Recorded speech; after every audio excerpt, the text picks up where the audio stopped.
ज्या ठिकाणी कथा आहे त्या कथेच्या पाठीमागे आम्ही त्या ठिकाणी 12 ज्योतिर्लिंगांपैकी काशी विश्वनाथचं मंदिर आम्ही त्या ठिकाणी प्रतिकृती त्या ठिकाणी उभारलेली आहे आणि त्या माध्यमातून या ठिकाणी कथेचं आयोजन केलेलं आहे। फार लांबूनही ते दिसेल अशा पद्धतीनं त्या ठिकाणी आपण मंदिर उभारलेलं आहे। अतिशय हुबेहूब कलर देखील त्या पद्धतीने आपण त्यांना देण्याचा प्रयत्न केलेला आहे। लोकांना लांबूनही त्या ठिकाणी दिसेल, स्क्रीनमध्ये दिसेल की हे 12 ज्योतिर्लिंगापैकी काशी विश्वनाथ मंदिर आहे असं दिसेल अशा पद्धतीनं आम्ही त्या ठिकाणी निर्माण करण्याचा प्रयत्न केलेला आहे। नंदुरबार जिल्ह्यामध्ये गुरुजींची कथा ही प्रथमच होत असल्या कारणाने 5 दिवसाची कथा या ठिकाणी आहे आणि कडाक्याचा उन्हाळा देखील आहे।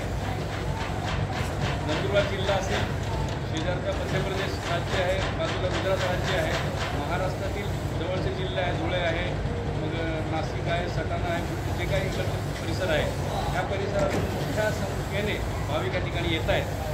मागच्या 2 दिवसापासून भाविक या ठिकाणी राहावयास आहे, माता भगिनी राहावयास आहेत, त्यांची या ठिकाणी राहण्याची भोजनाची व्यवस्था आम्ही केलेली आहे आणि जे काही ह्या ठिकाणी वास्तव्यात असतील त्यांना देखील आम्ही 5 दिवस मुक्कामाला असतील तर 5ही दिवस आपण त्यांची भोजनाची व्यवस्था, त्यांच्या शौचालयाची व्यवस्था, स्नानगृहाची व्यवस्था आपण त्या ठिकाणी केलेली आहे। त्यांच्या आरोग्याची काळजी घेण्यासाठी देखील आपण त्या ठिकाणी एक आरोग्याचे पथक देखील आपण उभारलेलं आहे।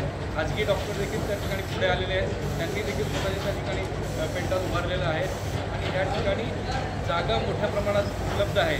पार्किंग ठिकाण 2-3 ठिकाणी आपण पार्किंगची व्यवस्था केलेली आहे, म्हणून येण्या जाण्याचे मार्ग देखील मोठ्या प्रमाणात आहे। त्या ठिकाणी मोठ्या प्रमाणात ॲक्सेस आहे।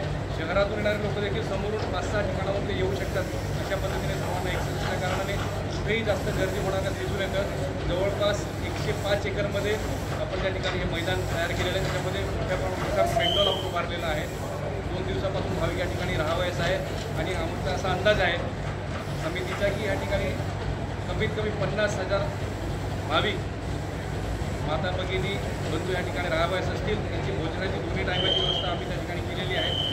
येणारे जाणारे जे भाविक आहे ह्या परिसरातले त्यांच्यासाठी पाण्याची व्यवस्था, ते सुखरूप कसे या ठिकाणी येतील आणि कथासंपन्न सुखरूप कसे जातील, गोंधळ होणार नाही, गर्दी होणार नाही, या पद्धतीचे आम्ही ट्रॅफिकचे नियोजन, पार्किंगची व्यवस्था देखील त्या पद्धतीने आम्ही केलेली आहे।